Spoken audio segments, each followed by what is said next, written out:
Nice. Look, we'll make sure we touch on that. No, I'm going to touch on it straight away. No, you're not, Matthew. Because I've got a question I want to ask him. Yeah, of course you do, but the structure... Okay, well, let's see how it unfolds. Let's just wait, okay? Just this get is your how pants. it goes. We're on the brink. He always gets his fucking knickers in a twist over nothing. I'm not wearing knickers. Anyway, let's go. No, hey, but just quickly... Have you pushed record, Just quickly, when we go and... I haven't yet, but... Can you push it? No, I have pushed record, sorry. When we go into our stuff about what we did with you, I think it would probably be a good idea, if we can, we'll just keep personal details out of it. I mean, that goes without saying, right? Yeah. I don't, you can speak about your treatments. It's not really my business to share your stuff. I'm your guest. Yeah, I'm not here to expose fucking that's completely your guys' stuff to share or not, you know. Yeah, I don't know why you put that. Like, you just, mate. Sometimes you're a clown, you know. If you've started off on the wrong foot today. Okay. Oh yeah, let's go, mate. Right, here we go. Today's episode takes us on a raw, powerful journey with the incredible Dion Freeman, a man who's walked through fire and emerged transformed. From a violent, chaotic upbringing and time spent in prison, Dion faced a defining moment that cracked his world open, setting him on a path to become a Māori healer, spiritual guide, and truth seeker. He now carries the ancient practice of Honohono, a nearly forgotten ancestral medicine reconnecting people to their spirit, their wounds, and their purpose. We dive deep into his remarkable story, the profound healing power of Honohono, which, as you'll find out, Matthew and I experienced firsthand with Dion, and how it holds the potential to change lives. How are you, Dion? It's good to see you again. Yeah, good to see you, boys. Wow, what an intro. Thank you. I feel really privileged and honoured. Oh, no, it's our privilege, mate. Like, you sort of blew us both away the other day, like, without wanting to divulge too much about it. But, like, it was funny enough, like, we met probably about 20 years ago, remember? Oh, I don't remember that, but you remember when we were teeing up this thing, because David said to me, I've got a Māori healer that's coming on. I was like, wow, awesome. Like, you know, because I'm quite into that stuff. And he said, you said to David, I don't know if Matthew will remember, but we had a massive heart-to-heart about 20 years ago. And I was like, I kind of did. I did sort of remember, but I was like, because I can remember walking home one morning going, did I just splurge my whole life to a dude that I don't even know? And that was you, right? Yeah, bro. It was a good 2-hour session. Yeah, and they closed the bar off, like, because that's what I remember. Remember the bouncers, because I used to go there all the time because I'd spend truckloads of money because I was an idiot. And just, like, partying way too hard. And I remember, like, having a real heart-to-heart. And I remember going home and thinking, oh, man, what did I don't even know that dude. But there was something about you that, right? And you must have only been a young fella. Yep. Yeah, I would have been about 25, 26. Yeah. Yes, and I would have been probably like 38, 39, 40. Oh, no. Well, it sounds like you're a bit blurring the details. So, Dion, how do you remember it happening? Real blurry. Good old spy, good old spy bar, and pretty much Maddie came in, and I used to have a line, sorry, don't serve celebrities, and it was more just to see where those people were at. And Maddie was like, fuck you, mate, I just want a fucking drink. I was like, I don't believe you, mate. He hasn't got the the spoons to muck around with a bit of humour. And then I asked you what's been happening, and then you sort of just had your head down, and I don't really feel like I know, but it was amazing, because I can remember that. I remember, and you sort of came around from behind the bar, and we just got to yakking. And they sort of shut, remember, because you used to come down the stairs and go to the left, and there was that sort of lounge area. And the manager he just pretty much shut that area off, and you and I just yacked, remember? And then, like, when David, mentioned that, and I was like, he said, you've met him before. I was like, what? And then it sort of slowly started coming back. But anyway. Isn't it weird, though, how you guys shared that experience? Some remember it better than others. But for whatever reason, and I think there's a reason, it's all circled back, and you guys have come back into each other's lives, and I'm tagging along for the journey. And speaking of journeys, you have had one, Dion, because, your story's remarkable, and talk us through it, because to go from where you've come from to where you're at now, it's a big change. Yeah, I think growing up in the 80s, a lot of domestic violence from a Samoan family, so discipline can be quite violent at times. And then, I didn't really fit in because I was always that weird kid. So it was a pretty shit start for me, and definitely freaked out people and freaked out my family with I see dead people, that was sort of my first 10 years before it sort of got beaten out of me. And How old? What, your first 10 years you saw dead people when you from? Saw, heard. Wow. Still do, but just not as clear. Right. And it's not working, and then anything can happen. So that was what. So what age was that? How old were you when you started getting that sort of? Earliest memories, bro. Sort of around really? Three. My nan was visiting me, and sort of by 5, she introduced me to Honohono. So the very first starts of what I was doing for you guys. I hurt myself, and I knew I was actually going to get a hiding for hurting myself. And I just heard her in my ear clear as day. Put your hands over it, and basically from there my foot healed almost instantly. And by the time an adult got to me, they didn't know what the problem was. But then it became sort of like a trick where me and my cousins would pull scabs, and then I'd heal it, and then pull scabs, and then I'd heal it, and we'd have heaps of bloody clothes, but no open wounds. Did you eat the scabs? Yeah, Matthew. Just the boogers, bro. Jesus. But when you're a kid, you scratch it off, and you're like, okay, it's a bit too much, but if we're being honest, everybody's had a little peek at it. But anyway. It piqued my interest. So it was beaten out of you, and that was because why? That people didn't like what they were seeing. It was scary. It's the unknown. Mate, freak kids out at school, freak teachers out, freak my mum's friends out. Not so much my mum's friends, probably just more my mum. It was I didn't really have too much of a filter early on. And I'd just have them telling me to communicate with their loved one. And so I'd sort of go and do that, and then realised, oh, no, that's not really allowed. So it was literally like that movie, The Sixth Sense, with Haley Joel Osment. Yeah, but not as cool and not as full on. Yeah. Okay. So from a very young age, and when you say your grandmother was obviously dead, right? Had you met your grandmother? Oh, she was alive. So she was in a dementia ward, and she would visit me, and I met her when I was about 7, and the voice in my head I realised was her. And then when I went to sort of go over and have a yarn with her, my granddad was like, stay the fuck away. Really? So, and that was, again, through ESP. So I come from a family of, I guess you'd say, psychics on both sides, right. But not necessarily open with it. It's spooky stuff. And my Samoan side of my family were raised Catholic, and it was sort of, that's the devil. My Māori side, it wasn't till later on that they sort of come into my life. So, wow. So from then, it being knocked out of you, you clearly went down a bit of a different road, which saw you spend some time incarcerated. Yeah. And it was during that time, which we would love to hear about, that you kind of came to another fork in the road, and there was sort of this momentous shift that would change your life forever. Yeah. So that was around my granddad passing.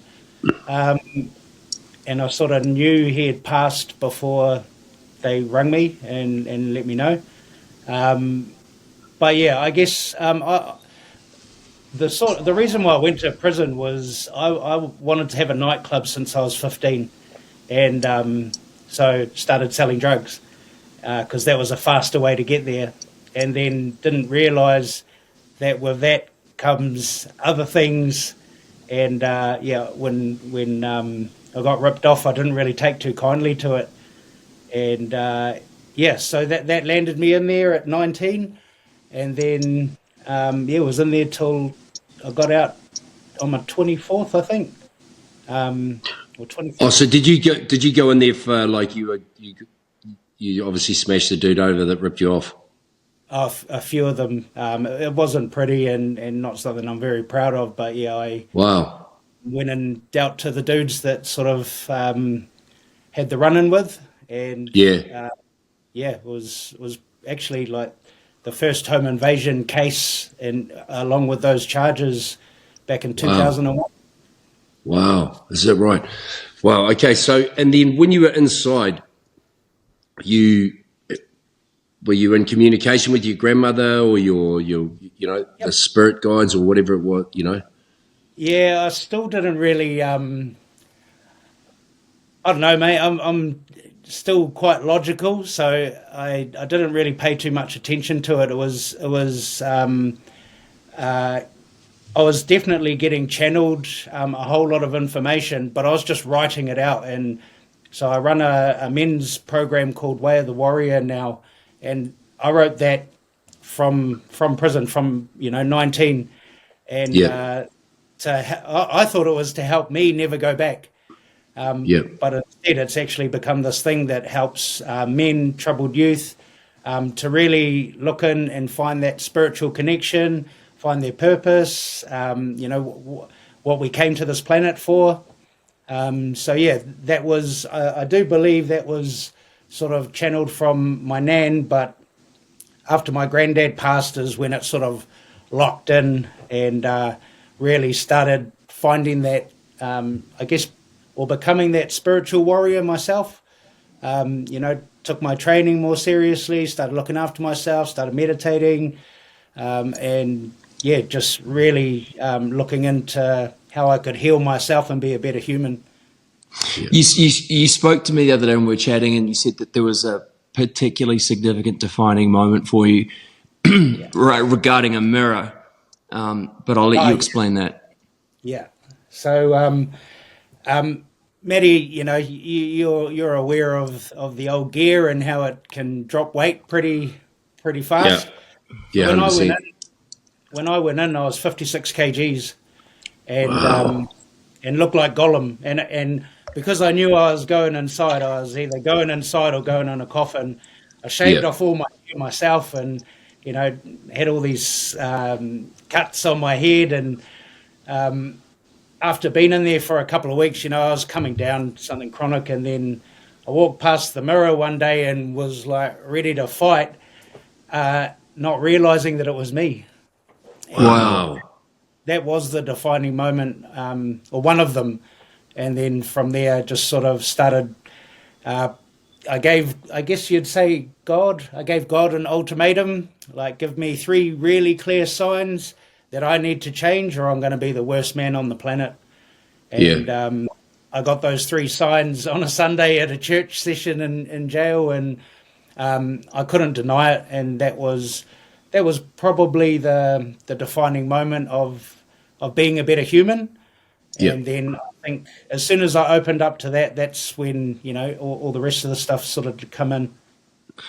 What does God mean to you? Because when I hear God, I think, fire, brimstone, rules, dogma, like all that stuff, which is kind of small-minded of me because I know there's bigger stuff. Going through AA and stuff, it's all higher power stuff, which I resonate with. But I hear God and I'm like, oh, fuck. Yeah, you think of God and a guy with a beard comes to mind. Or rapey Catholics. Yeah. But that's what. No, mine. No, I've had a relationship with God since the same time that I was hearing my nan as a little kid. But for me, it's an energy. And then if we look at, I guess the Māori version is called Io, which is I-O, which is the masculine and the feminine, and it's an energy. And that's more what I was praying to. I got kicked out of Catholic school at 5, for this sort of stuff. So Definitely not the old white dude in the clouds with the judgy finger. Yeah. To their own. I think the thing is one thing I can say is most people who don't believe or say they don't believe in God, when shit hits the fan, it changes. Yeah, something to hold on to. How that looks, I reckon, is different because for me, each of us are the church, and that energy works through us. And I think it's when we turn our back on our higher self or our consciousness and do shitty things that we get further and further away from that energy. Yeah. So as you explained it to me, so your grandmother basically, is this right? She taught you, is it telepathically or what? Even maybe once she passed, she taught you this medicine and she gave you a message, which is a pretty profound one, which kind of set you on your way. Which again, I'll let you explain. Yeah. So it was. So the message is this: heal the people of Aotearoa, whether they're born here or drawn here, and they will heal the rest of the world. But that was a repetition in my mind. But she utilised another Nana figure to actually stomp it down for me out of her mouth. And yeah, I I was told to give away all my worldly possessions and walk with God. Yeah. Wow. And so I hitchhiked the country with a massage table for 5 years. And Wow. up and down from Cape Reinga down to Stewart Island. What, and just like, what were you doing? Just looking for sick people, bro. There's a lot of them. Like that. So I'd be on the side of the road. At the start, it was really slow. I'd have the table there, thumb out. Someone would pull over. What's that thing? Is that a massage table? Yeah. Oh, can you fix my back? Yeah, I can. So they'd take me to their place. I'd fix their back, and then they'd be like, oh, could you fix my other family member? Could you fix my mate? I think one of the worst ones was getting stuck in Middlemarch for, I don't know if you know where that is, but it's this little sheep shearing town in South Island. And I got stuck there for 3 months working on 2 sheep shearing gangs. No way. Crook backs, broken knees. But yeah, that was me for, so I was working on donation as well. So I didn't, I went from nightclubs and having money and being all about that to after, Nan gave me the path. I had full trust. I didn't enjoy parts of it for sure. It sucks being broke. But I felt like I needed to give back, if that makes sense. Yeah, 100%. And then that took you, so that was what, around 2012, it took you to, is this right, a cave in Stewart Island? Yeah. Did you know this? No. It's pretty cool. No. So if you go on a map and you look up Stewart Island, for those listeners overseas, it's the little dot at the bottom of the South Island. And I went in, how that happened, that was years before. I did a treatment on an artist and, she'd painted this cave and I swear the dude was me inside it. And she was like, it was you. And she woke up from a dream and charcoal sketched it. And she hadn't met you? No. Wow. And, I had a thing. Artists led me along the way for quite a few years, actually, where they'd paint something and it was literally like a sign from above. And that would sort of base my next moves sort of roughly around that. So from being someone, when I had my nightclubs, bro, I was boom, boom, boom, quite structured, also partying at the same time. But I had these systems and goals and steps, and then to just throw it all to the wind and be guided by your thumb. But I ended up finding that cave, which was at the very bottom of Stewart Island in a place called Doughboy Bay. So, hang on, is it an actual cave with a bed in it, or is it just a cave? So there was a bed in it, but it was made out of driftwood and fishing nets. I did 2 months. You did 2 months in a cave? Yep, during winter 2012. And what was that when you walked down and stayed there for 2 months? Yep, yeah. I walked. I got. There was a 50-day storm, so I didn't see humans for 49 days. That sounds quite nice. Wow. It was. But I tell you what, by the end of it, I wrote a journal out of a 1B5 book, and I finished the journal at the end of that 2 months. And I was cooking a meal, and then I was like, oh, okay, well, I've finished the journal. Can I go home now? And the fire exploded and just went to embers, and I was like, mean. And, so that was a sign, obviously. Yeah, definitely. It was like somebody threw a lighter in there, and boof, really? And just embers. We were literally talking the other day, it might have been yesterday, how cool would it be to live in a cave? Remember? No. Okay, well, we were. And which brings me He's like, no, it wouldn't. I don't remember that. I must have been asleep. Didn't pique his interest. But the reason I bring that up is I often look at people who go on these, they go on spiritual journeys, they go to Tibet, they go through India, all these sorts of things. I go, oh, that sounds so cool. But it must take a lot of conviction and bravery and maybe some stupidity, dare I say it, to give up all your stuff. And I sometimes think, well, I could just never do that. But when you're on the journey, is it like you've made your decision, you go and you're like, I'm free, or are you fraught with regret and you second guess yourself the whole time? Just from that perspective of that part of your journey, what were you, or were you yumming it? I'm going to be real honest with you. For a week and a half, because the storm was coming and I was meant to get dropped there by boat, so I had 300 kgs worth of stuff. But and the islanders were giving me shit, like, oh, you're not going now. Oh, you're all shit.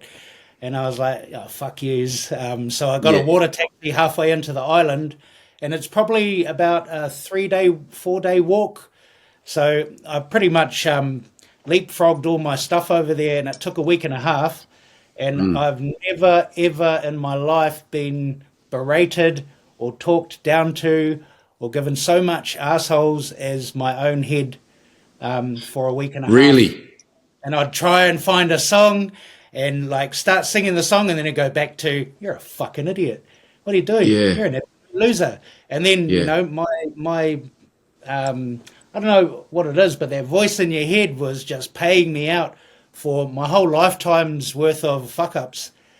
A lot of my friends and family thought that I was a fuck-up, I had all the stuff and then I had nothing. Yeah. So you just literally kicked your nightclubs into touch. You kicked all the financial stuff, the material stuff. You just went, you binned it. You bought yourself a massage bed. You walked down the country. You bought a few supplies, and you went and stayed in a cave for 59 days. 49 days that I didn't see a human. So from there, you leave that part of your journey and you go to setting up your first practice. And so tell us about what it is that you do in these practices, and let's get into talking about the medicine, Honohono. Okay, so Honohono is an ancestral medicine passed down to me from my nan. So her name is Sally Rangiuwa Dairy. And I believe it was passed down to her from my ancestor Riwai Pakiro. So he was a tohunga, or a medicine man and carver from the East Coast in the 1800s. And he was kind of ostracized because his carvings weren't traditional back then. He was sort of breaking molds. And then through the carving, it said that he found this healing, but he was ostracized again because it wasn't going through the Christian ways. So he was at that time where colonization was coming in, and but he also wasn't following, the hierarchy of the gods in Māoridom either. And his thing was just go straight to the source, and you're channeling that energy. So with my practice with Honohono, what it means is to connect. or to join. And so there's a couple of different ways that's happening. So with your guys' sessions, I'm reconnecting your brain with your body and your spirit so that they're all working together. So basically, when your spirit's not happy, it will show you with aches, pains, shitty thinking, clouding judgment, anxiety, all that sort of stuff, because your spirit's telling you that, no, you're forcing yourself to do stuff that's not in alignment with your purpose, I believe. And so with Honohono, I'm tuning into your spirit. So sorry to pick on you, Matt, but I'm going to... No, all good. Yeah, pick on me. Go for it. With Maddie's session, for instance, he was talking heaps, and that was how he needed to get it off his chest, some of the stuff. But for me, and I say it in, because we recorded it, I say it in there halfway through, I'm like, brother, I'm just going to let you know, you're talking a lot, and I'm not really listening to you. I'm listening to your spirit. And it's not to be rude, it's just our minds are so used to like, oh, this is the problem, when actually our spirit knows the truth of it. And so my job is to really tune in and listen to what your spirit wants and then relay those messages to you. And then if your brain goes, oh, actually, I do want that, then you start involving yourself in your own healing. Yeah. So we did our sessions remotely, and you explained to us at the time like how that works. But for people listening, you're in New Zealand, we're up in Europe. How does that work?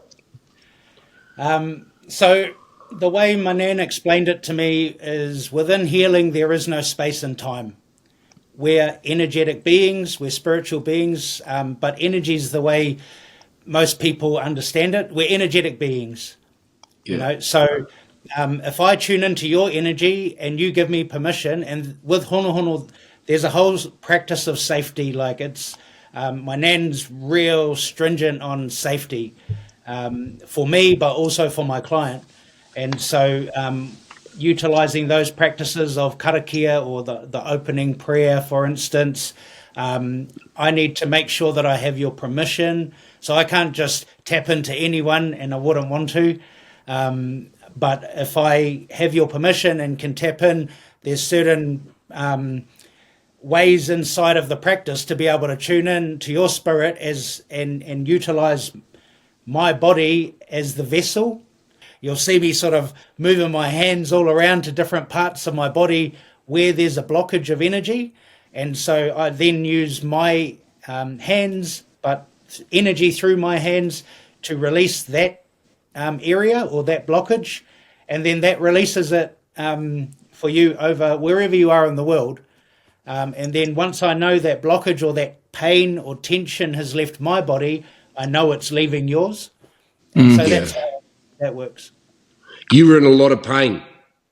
Some parts, yeah. Bro, like I can remember, and it was funny because when you said that I was talking a lot, and that's the way that I get things out is I have to talk, right?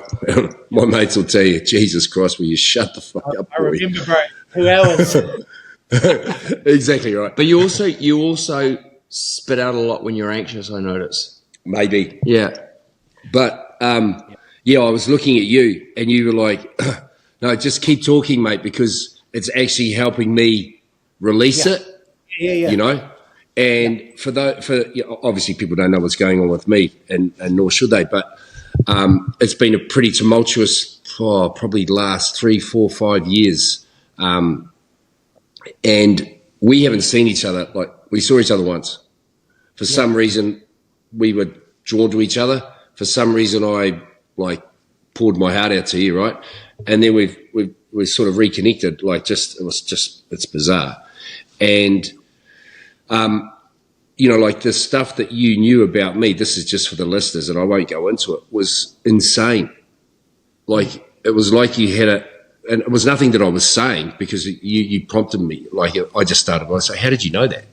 It was out of it. It was like you knew without, saying names or anything like that, but you knew the situations, the timings, this happened then? Was there something about this? Do you remember this? And I'd go, yeah. And like, so for anybody out there that thinks that this sort of stuff is, God, what a load of bullshit. It's not. Like, and I'm firsthand can put my hand up and say that. And I've always been connected to that sort of stuff. But it really did blow me away, and it was the same for you. Remember? Yeah, I think mine was different, and I'm definitely not a skeptic, but I'm a cynic for sure. But I went to it with a super open mind because I've had experiences like that before. But you never know. Like, there's always a charlatan around the corner, and that's not what I thought of you going into it. But I remember being there, and I think my session with you, I think I spoke a lot less. And you were sort of coming to me a lot more, and I was just sort of following the prompts. But my biggest takeaway was that I just felt just weight and energy pouring off my body, like I could feel it, and it was a really relaxing, really good experience. But I could feel it; it was like evaporating off me. I can't explain what it was. Every session's different, and even if I work on you again, it will be different again. I think both of yous, for me, it was really cool because to work on both of yous, that you are both very different in the way you release, but also what you're holding on to. But the cool thing for me was like, I get why you two are mates. Because your spirits. Could you explain it to us? Yeah. I reckon you guys have known each other in past lives, and not that I really believe in it too much, but there's a connection there that I was like, it's a solid connection, and I think I can't really go into details because it's private stuff, but there was moments for me when I was working on you, David, and I was like, oh yeah, I get it now, and I was trying to, I guess, give you the permission to get it as well. Yeah. If that makes sense. Yeah, no, it's good. It was incredible. Yeah. It was really incredible. That was the first time that I've actually been recorded whilst doing that, like live recording. I've recorded them before, but my preference with a distance session is you shut off the computer and set your alarm for this time, and then I'll ring you back, and then that way, for me, the reason why I like it in a sense is the shock factor. Because like sometimes when there is noise or I'm worried about what's going on your end, it's taking me away from really, really focusing in deep. But basically, like what's happening is I'm feeling your pain or the blockages in real time in my body, and so I'm trying to alleviate that pain. And as I let it go, I feel what it's about, and so that's what I was relating back to you guys. For you guys, it might be like, holy shit. Yeah, because you were talking about you were weeping at one point, and then you were shaking uncontrollably, like physically for various reasons. Like your session, well, my session was intense for you, whereas for me it was like quite relaxing. Yeah, but that's probably because you've been used to holding on to stuff for a long time. Yeah, and holding it in, and like I'm fine, old, I'm doing well. Which is Matthew, what were you going to say? You got to give me shit again. No. Whereas Matthew was like openly like, "Fucking get it going, mate. I'm done." Yeah, pretty much, eh? Yeah, pretty much. And isn't it weird how we project, like strength and all that sort of stuff? But we really hang on to things that we don't know we're hanging on to. And like there was stuff that you told me that I was like, about, how you said, there's Ridgey and then there's Matthew. And Ridgey comes from your mum and your dad who, and, I love my mum, but my grandparents were the people that looked after me. And Matthew comes from your grandparents, right? And I was like, wow, that's just so it, But I didn't realise I had so much pent up, I don't know, hurt or whatever. Because I just mowed through it. That's what I thought. I thought, sweet, I'm sweet. Well, that's most people, man. Yeah. But then, we're in a world where you got to make money and survive and pay bills and have kids, and Yeah. you know now since COVID, we're starting to get to a point where self-reflection is actually key. And I Yeah. think for me, I was lucky because I had that from 19 to 25 with being inside. I had no choice but to literally look in the mirror and address some of my shit. Yeah. Yeah. And it's like you do get, it's weird that it takes you so long to get there though, right? Like, and we don't talk about this sort of stuff, and we're not open about these sorts of ways of thinking or ways of feeling. It's not taught to us, right? It's almost like it's a little bit mumbo jumbo and, all this sort of stuff. But I think now the world is opening up and being more available, if you like, to believing this stuff, because I cannot say how profound that was for me. And there's stuff that there's no way you knew about it. It's impossible. Like only I knew about those things. And some of the things you told me I didn't even know about until I was like, oh yeah, I've repressed that, right? Like for whatever reason, like that's there, but it's not. But it was. It's a shadow, right? Yeah, and that blew me away. So I'd say to anybody that that wants a better insight to themselves, right, and a better understanding about what's going on inside them and why perhaps they react certain ways, or why things aren't working for them, or why they're certain things, and I hate this word, trigger. What's the word we decided we were going to come up with this? Anyway, but things that trigger them, it's like, well, go and, we used to go to church and all that stuff, but I'm just not into that at all. But I'm way into this, there's an energy, right? And when you meditate, like I know this sounds kind of corny again, but when you meditate and you center yourself, you can feel the energy flowing through your body. And like I feel it at the tips of my fingers and in my head and my ears, and it's like, and I know we're all made of electricity and all that stuff, but you don't feel it unless you dial into it, right? So, and you can only dial into it when you calm yourself. Yeah.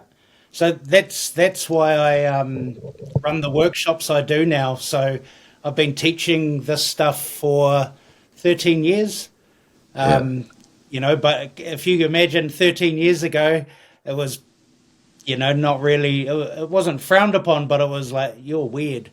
And now I think we're evolving as humans, and if you were open to it, man, I'll give everyone a little bit of a buzz for them to just click into being able to work out, oh, actually, he's not talking shit. Yeah. Oh, no, you're definitely not talking shit. You can do whatever you want, mate. Yeah, go for it. All right. So I'll do this with you two, and then anybody listening can do this as well. And it's the base. It's like the first stuff that my nan taught me as a kid. So I'll get you to just clap your hands together. I'll do that again because that was a good clap. Yeah. Give it a rub. All right. And now, so bring your hands apart and close your eyes down and tell me what you can feel between your hands.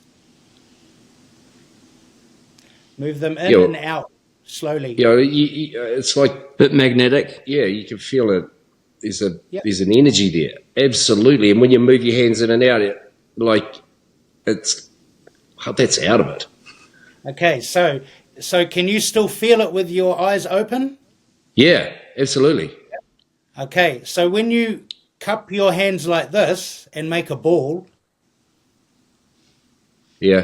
now go in and out and close your eyes down and tell me if it almost feels like it's solid.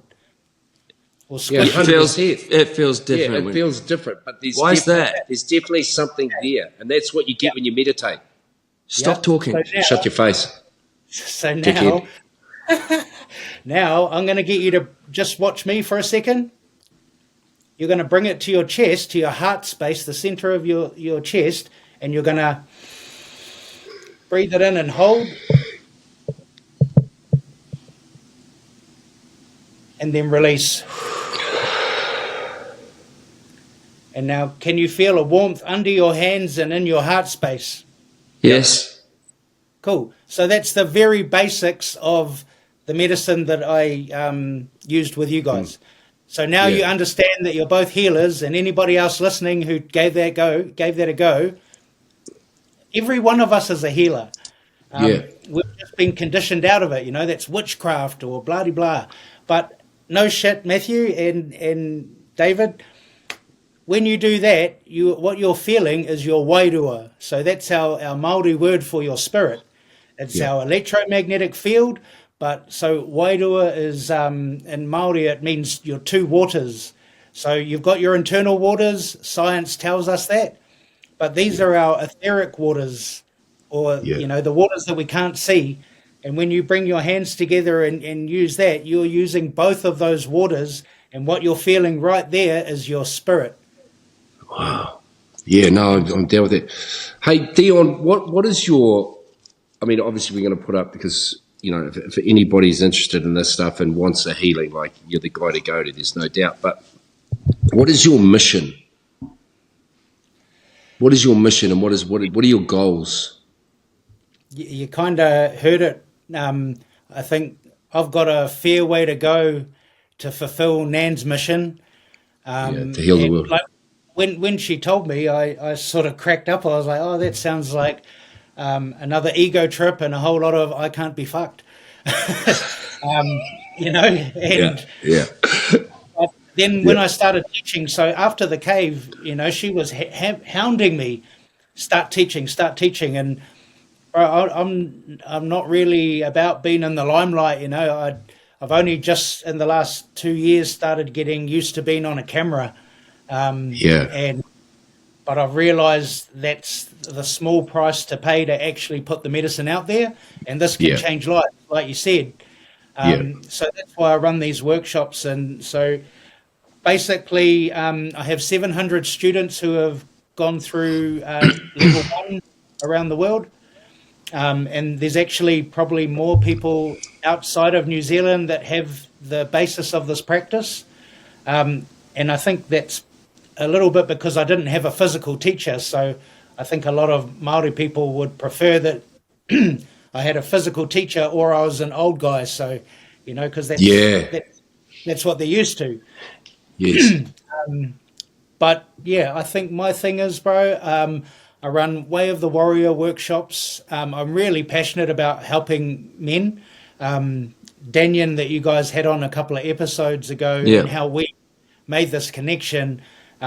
He's been a big part of getting me, well, not just him, there's heaps of dudes that have been a big part of me really trying to help men, because, if we look at it, 90% of the world's issues are probably caused by men, either men in suits or it's just the shit's been happening for ages, So a big part of my mission is to give healing to men, but also to teach everyone how to do this, so that they can, so our next generation don't have to grow up like I did, Yeah.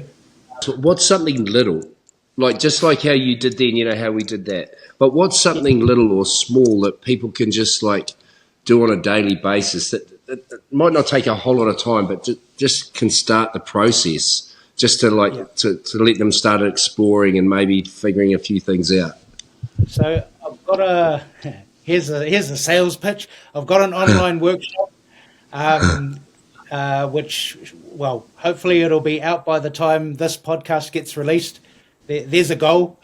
When is that? Well, when are you releasing it? When would you like it released? No, but just we'll sort that shit out later, mate. That's obvious that we got to put down. That's obvious. Like, man, do you know the easiest place to start is your name, and really sit with why you were put on this planet. And that's deep, bro. Like, and it sounds like not much, but there's power in our name. And like, if you were to look up your name, every part of that name, you'll find that there's the story that's been written years and years and years ago. Then if you, some of your blokes are going to be like, oh, fuck, what's this guy on about? But if you were to then look into your birth date, and you have a look at the characteristics of different people born on the same date, people with the same name that are famous, you start to build this picture of, then you ask your loved ones or think back to what they keep telling you you're good at, and that's probably part of your purpose. Yeah. Yeah, and so if you find your purpose, then the hard part, like I don't recommend anybody to just chuck in their life and start new, because that sucked. It actually really sucked. It was super hard. Yeah. But look into what your purpose is and start researching it, and then just dedicate small amounts of time to doing that thing. Yeah. For skeptics out there, because they're probably more than there aren't, what would you say to somebody who's listening to this and going, it's just wishy-washy, hocus pocus. Why would I give something like that a go? Why would I even be open to it? What could somebody gain? And why shouldn't they be skeptical? You can gain your life back if you're lost, for a start. But right now, I'm working out of Manawa Retreat, which is a healing retreat set out rural Christchurch. I work with a man called Dan Hood, who owns the most expensive, luxurious gym in the country. And his whole family are all about healing, but in different ways. And so, the cool part about Dan is he had one treatment 4 years ago, and he's like, dude, this is gold. And so now more people are coming to me because it's elevation, So before I used to be the ambulance at the bottom of the cliff, and now I have business professionals like, hey man, give me that level up, give me that next step, because literally, like you guys will know, if you feel lighter because your spirit's happier, then you've got more energy. You're thinking clearer. That is the exact way to describe how I felt, was so light. And then I think later in the day, as I said earlier when we were chatting, we both crashed. Oh, right? Shattered. Yeah. Crashed. Absolutely. But then that shattered. lightness came back. So in order to do that, do you maintain it? Are there practices that you do or we have to do? Or how often do you have to have treatments? Or how does that work? Is it like taking medicine? So, look, when I lived in Queenstown, my practice was super busy, always booked out months in advance, and mainly in Queenstown, a lot of business people. Some of them I would see once every year, but others, like my number one client, I'm just going to give her a shout out, Hannah Bain. She is a testament to self-dedication. She came in in not a good place, and she came back every 2 months for every 2 weeks for 2-hour sessions for a good 6 months, and then started tapering off. But she went from being in a little small rural town to traveling around the world for, I think, close to a year, living her best life, So I think it's like anything, man. It's what you want to put in is what you'll get out. So yeah, I think I don't see too many people anymore. My thing is running the workshops because it's that teach a man to fish sort of mentality. So I run a level up retreat from Manawa. I run Way of the Warrior and the healing, actual teach you the whole practice, because they last longer. Then you have those tools for life rather than just a 2-hour session. And I feel good for a couple of months. And I think that's sort of where it's at. What's your take on modern medicine, and how do these things, do they integrate, or is it one or the other? What's your view? My personal view is in modern medicine, you're talking about doctors, right? Yeah, pharmaceuticals, drugs, anything. My thing is there's a place for everything. I wouldn't really want a healing if I needed surgery. But also, I have a lot of people who come to me because they want to get off medication. And my thing is, I never tell people to just stop taking pills. But what I tell them is, or what usually ends up happening is, after a while, those issues, those core traumas that have led them to medication are no longer there. There's nothing asking for a feed. And so then they end up going to their doctors and getting weaned off it anyway. There's no one, like, I've seen some miracles in my time. I've helped people with all sorts of stuff that, that's pretty much why I've got a business. But I don't, my job isn't to poo-poo any other medicine. My job is to keep what my nan told me to do. So that's sort of how I roll. But I don't go to the doctor often. But, I'm not stupid either. If I felt like I needed to go to the doctor, I'd still go. I think there's, but I feel like if you're listening to what your spirit is saying or start to work out how to do that, then it's just one foot in front of the other. You're always going to have your programming or your conditioning. But like, for instance, I do a lot of work with people with anxiety or depression. Just one, how the tummy rumbles were happening, which is a release of emotions. Just one of those tummy rumbles can be a release of one stuck emotion that has hung with you for your entire life. You release that, and then you're not putting yourself in those same repetitive cycles. Bro, have you got anything else? Because it's been quite amazing. Like, it was amazing for us to do the healing. It's been really interesting listening to you, talk again, and it's nice to hear you it just flowing out of you. But that tauhanga, did you make that? Tonga. Yeah, tauhanga. No, this was made by one of my bros. His name is Carl Daniela, and he his business is Māori Movers. He's been a student, one of my longest students. But yeah, he's a real good carver. So the big one, I don't know if you'll show it, but I had a big one on before, and then Matty was like, oh. So I was like, I'll go get a smaller one. But hey, bro, but do you remember, so I'll just tell viewers about this story. Like, I walked into a bar one day 6-7 years ago. No, it was longer than that. And this Māori man, he came up to me. He was just going up to the bar. He was an old dude, maybe in his 80s. I can't remember. And he looked at me, and I said, "Oh, wow, what a cool tauhanga you have." And it was a long, skinny thing. And he looked at me and he goes, "Oh, Matthew, would you like one?" And I went, "What?"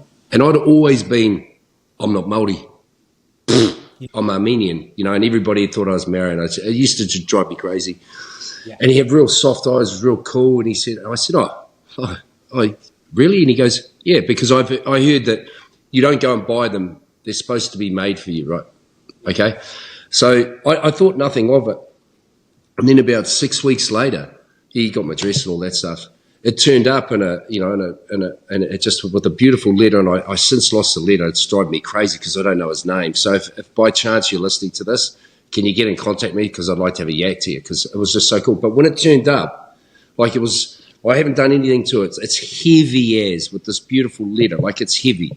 And he said, you'll carry it. It's heavy, but you have the mana to carry it. But it sits like perfectly in there. And so all of a sudden I went from being the Māori, not that I had anything against the Māoris, but it used to piss me off that I was considered Maori when I was Armenian, right? So now one of my great friends, I go down and stay on his marae, and the spiritual, just the connection with the land, and I know it sounds airy-fairy, but it's not. And so the question was, how you've got it wearing it on the outside of your shirt, right? Yeah. A friend of mine who's not Māori, it's beautiful, but she always reckons, no, you can't wear it on the outside of your T-shirt. You've got to wear it, it's got to touch your skin. So can you give me an answer on that? Yeah, bro. When I usually always wear them inside my shirt, but on occasions like this, it's a statement. I'm proud of wearing this. I'm proud of my culture. And but I don't always, most of the time, bro, whatever, I've got a few, so whatever I'm wearing, it's more internally for me. Yeah. But I will say, Matthew, that's changed colour since I worked on you. If you have a look, did you take that in for a swim with you? Yes, mate. Oh, we've got to tell, because dipping into the ocean is really good for. Yeah. So no, we went into the ocean. Had a scream. Had a real big scream. And I was like super worried that the whole world was going to hear. And David was a couple of miles away from me. He's like, nah, didn't hear anything. We thought we were like a couple of seals or whales under the water. Hang on, mate, let me have another crack, see if you can hear it. This time he was like a couple of feet away and he went, nah. So, but yeah, no, it was amazing. So I'd just say that we'll just wrap it up. But bro, like, it's been a real privilege, reconnecting, and obviously, the work that you're doing and the work that you did with us. I'd like to say a big thank you. But I think you've got a big part to play, and definitely in healing people and helping heal Aotearoa. Anybody that's a skeptic, I just say, hey, if you're going through some tough times, or you just want to work some stuff out, don't close your mind off to this stuff, because it's really freeing. What have you got to lose? And we will definitely put all of your details up, Dion, because it's something that should be shared. But really, thank you so much for your time, and thank you you gifted us those healing sessions, and we don't take that lightly. So thank you so very much. But I'm going to dial in for one again soon. But you've got to pay though this time. Yeah, well, you'll hate that. A shark will jump out and bite me. But no, cheers, mate. I hope to be over your side of the world soon and catch up in person. We'll do that road trip up to see the sculpture that your uncle did. Yeah, definitely. Yeah. Hey, awesome, brother. Thanks so much. Yeah, bless you both, eh? Have a great rest of your day over there. Much love, Dion. Keep in touch. Okay. Definitely. Take care. Cheers, mate.